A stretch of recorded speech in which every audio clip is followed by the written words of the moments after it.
ఆ పక్కన స్టీల్ గిన్నె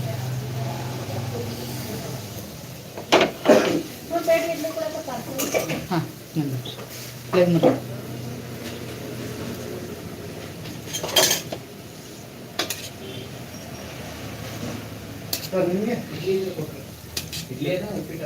ಇಡ್ಲಿ ಏ ಇಡ್ಲಿ ಒಂದು ಉಪ್ಪಿಟ್ಟು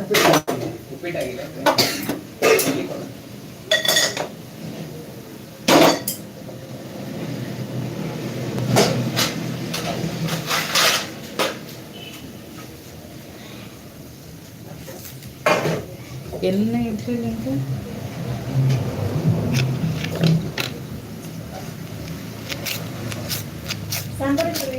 ಐತಿ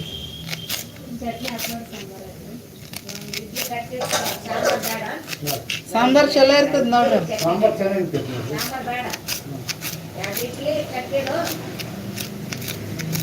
2 ಇಡ್ಲಿ ಕಟ್ಟಿ ದೋಸೆ అయిపోయింది.